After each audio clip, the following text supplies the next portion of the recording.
17व्या शतकामध्ये जे वजिरापर्यंत पोहोचले असे शौर्यवान, कीर्तिवान तसेच संस्कारक्षम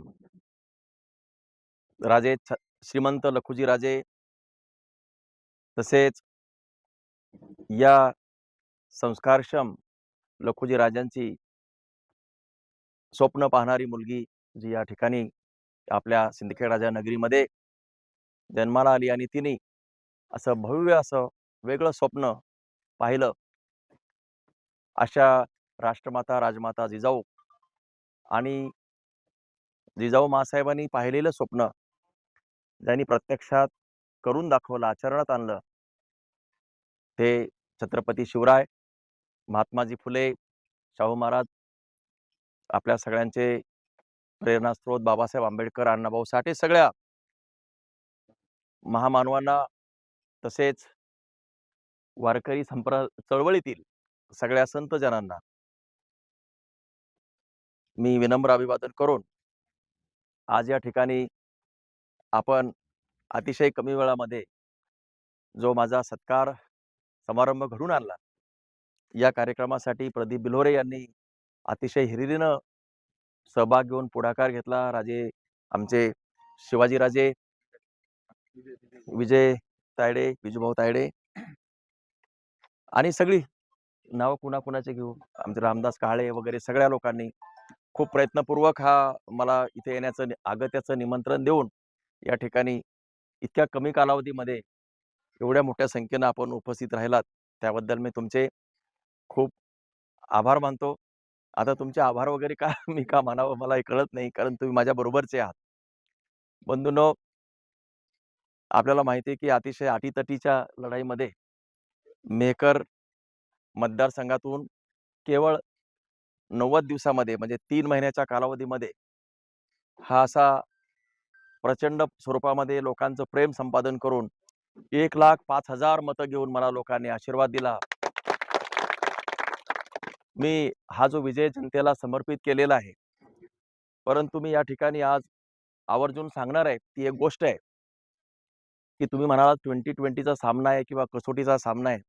कोणी कुणाला 90 दिवसामध्ये मतं देत नाही, बिलकुल देत नाही. किती प्रयोग केले आणि काही प्रयोग केले तर मतं कोणी कोणाला देत नाही. त्यासाठी तुमचं बॅकग्राऊंड तपासतात लोक, इकडून तिकडून सगळी चौकशा करतात, नंतर निर्णय घेतात. मी या ठिकाणी आज ही गोष्ट नमूद करतो की हा जनतेचा विजय आहे, त्याचबरोबर हा चळवळीचा विजय आहे, परिवर्तनवादी चळवळीचा हा विजय आहे. कारण गेल्या 15-20 वर्षापासून आपण सगळे लोक चळवळीच्या माध्यमातून केवळ सिंदखेड राजाच नव्हे, मेहकरही नव्हे, तर बुलढाणा जिल्ह्यामध्ये आपण सगळेजण नावारूपाला आलेलो आहोत. मी म्हणजे तुम्ही सगळेजण आहात. एखादा व्यक्ती 100 किलोमीटर चालण्यापेक्षा 100 लोकांनी 1 किलोमीटर चालणं याला विकास म्हणतात. म्हणून विकासाची चळवळीची जी पार्श्वभूमी आहे ती आपल्या सगळ्यांना लाभलेली आहे. छत्रपती शिवाजी महाराज, महात्माजी फुले, बाबासाहेब आंबेडकर यांची चळवळ घेऊन आपण जी गेल्या 15-20 वर्षामध्ये वाटचाल केली, मला असं वाटतंय हा चळवळीला मिळालेला विजय आहे. आणि यापूर्वी चळवळ करणाऱ्या लोकांनी अनेक निवडणुका लढलेल्या आहेत, अनेक जणांनी चळवळी केल्या, चळवळी केलेल्या लोकांनी निवडणुका लढल्या, परंतु बहुतेकांना ते अपयश आलेलं आहे. आणि यावेळेस मी चळवळीचा अपयश होऊ नये, चळवळीला कोणत्याही परिस्थितीमध्ये पराभव पत्करता कामा नये याची दक्षता घेऊन चळवळ थोडीशी थोडीशी वेगवेगळ्या माध्यमात फिरून हा विजय आणण्यासाठी मी आटोकाट प्रयत्न केले.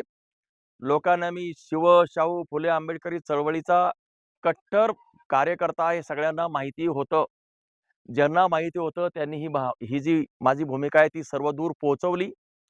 त्याचबरोबर मी वारकरी चळवळीचा, मी संप्रदाय म्हणत नाही, वारकरी चळवळ मी म्हटलेलं आहे. कालच्या माझ्या याच्यामध्ये सुद्धा, शपथमध्ये सुद्धा मी राष्ट्रमाता जिजाऊ मासाहेब आणि संत चळवळ म्हटलेलं आहे. वारकरी चळवळ म्हटलेलं आहे, वारकरी संप्रदाय म्हटलेलं नाही. कारण चळवळ ही परिवर्तनवादी असते, चळवळ ही स्थितीवादी नसते. चळवळीचा संप्रदाय होत नाही. आणि म्हणून वारकरी चळवळ ही जिवंत असलेली चळवळ आहे. त्या चळवळीतल्या सगळ्या संतांना मी नमन केलेलं आहे. शिवशाहू फुले आंबेडकर आणि वारकरी चळवळ ही समसमान आहे, समांतररीत्या आहेत, परस्पर पूरक आहेत. त्या परस्पर विरोधी चळवळी नाहीत, हे सांगणारा बहुतेक मी आहे. मी आमदार नाही. गेल्या 8-10 वर्षापासून मी सांगतोय. आमदार तर हे आता झालो हो. बरोबर. आणि आणि म्हणून मला चळवळीच्या लोकांना आश्वस्त करायचंय, की आपण राजकारणाच्या पातळीवर चळवळी कायम अपयशी ठरलेल्या आहेत. यापुढे चळवळीला आपल्याला दिवस आणायचे आहेत. आणि ही जी चळवळ आहे, मी आमदार झालो, मी फार आमदारकीमध्ये रमणारा नाहीये, तुम्हालाही माहिती आहे. आमदारकी माझं स्वप्न नव्हतं हे सगळ्यांना माहिती आहे.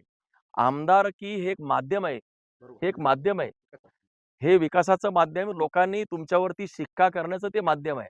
मग आमदारकीची झूल घालून आमदार साहेब आले किंवा मला आमदार झाल्यासारखं वाटतंय असं असं माझं आमदारकीचं स्वप्न बिलकुल नाही, मुळीच नाहीये. कुणी गैरसमज करून घेऊ नये. तर एका व्यापक अर्थानं शिवशाहू फुले आंबेडकरी चळवळीचा जो काही शुद्ध सात्विक विचार आहे, त्याचबरोबर वारकरी चळवळीचा सगळ्या संत जनांचा जो विचार आहे, तो आपल्याला एकत्रित करायचा आहे. आणि जे रंजले गांजले जे आहेत, जे शोषित आहेत, वंचित आहेत, त्या सगळ्यांना एकत्रित घेऊन जो पृथक-पृथकपणानं ज्या चाललेल्या चळवळीत, त्यांना आपण एकत्रित करायचं आहे. आणि ह्या लढ्याला, या विचाराला एक राज्यस्तरावर व्यापक स्वरूप आपल्याला द्यायचं आहे. म्हणजे आपण आमदार झालो म्हणून तिथं थांबायचं नाही आणि मी थांबणार पण नाही. त्यामुळं आता खऱ्या अर्थानं आपल्याला आकाश मोकळं झालेलं आहे. आणि म्हणून आपल्याला माहिती आहे, की राजमाता जिजाऊ महासाहेबांना गेल्या 17 वर्षापासून आपण या ठिकाणी मोफत खिचडीचं वाटप करतोय. बरोबर आहे? कशासाठी करत होतो मी? माझ्याकडे पैसे जास्त होते म्हणून केलं का? नाही.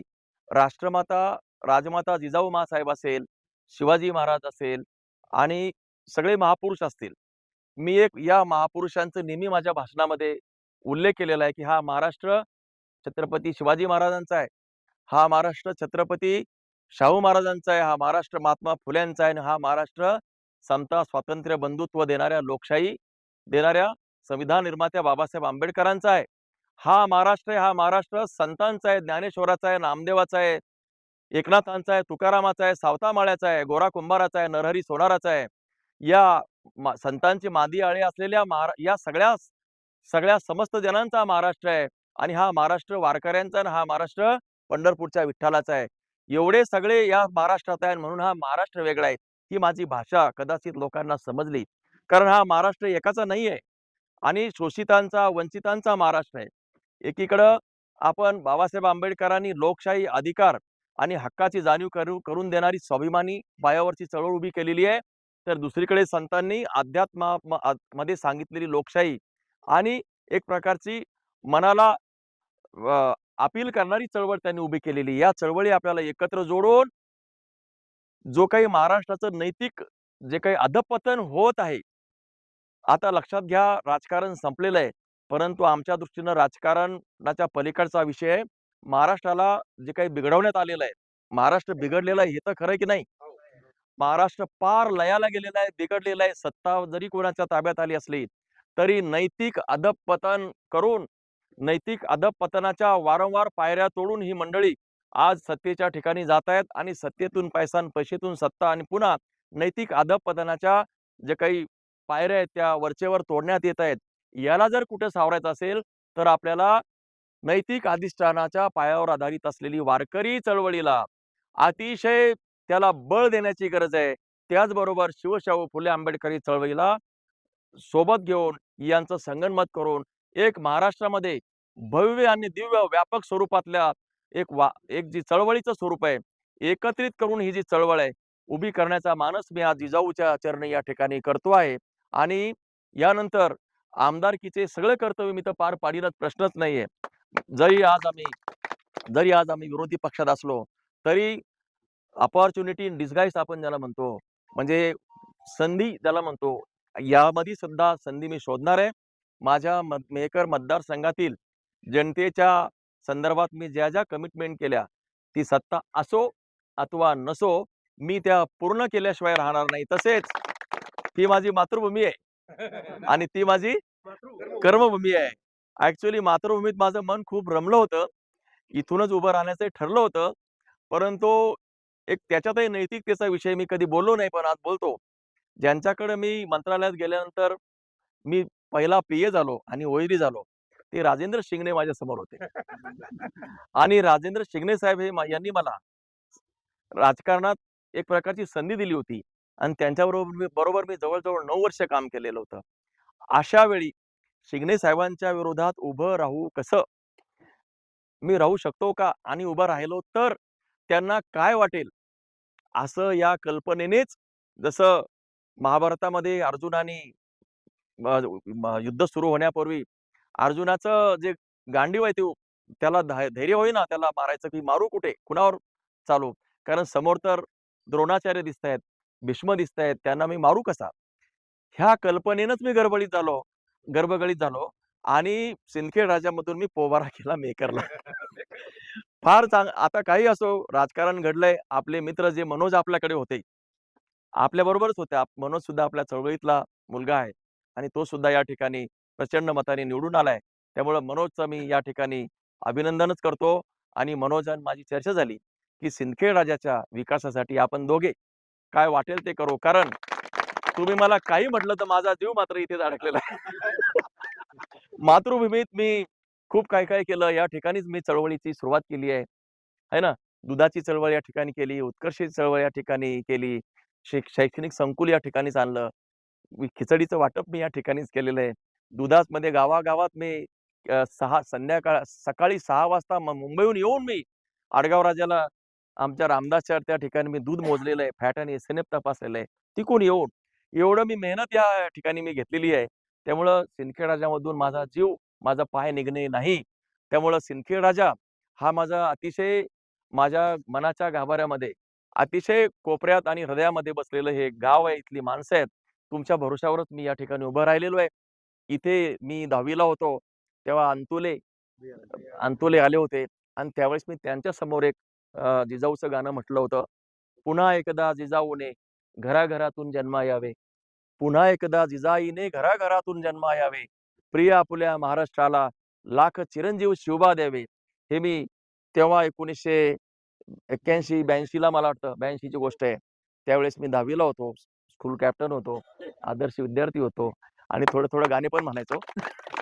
जिजाऊची सुरुवात आणि जिजाऊशी नातं आहे माझं असं तेव्हापासून आहे. मी जेव्हा शाळेमध्ये हे गाणं म्हणायचो, केवळ या गाण्याने मला स्कूल कॅप्टन बनवलं होतं. या गाण्याने. पण जिजाऊनी माझ्यावर असे अपरंपार उपकार केलेले. जिजाऊच्या चरणी मी उगीच नाही 17 वर्षापासून खिचडी अर्पण करत. त्यामुळं हे नातं अपार आहे. एक गौरवशाली परंपरा राहिलेली आहे आणि जे काही जिजाऊचा वारसा आपण जो काही खंडित होतोय, कमी होतोय, तो वारसा आपण मोठ्या प्रमाणात वाढवू.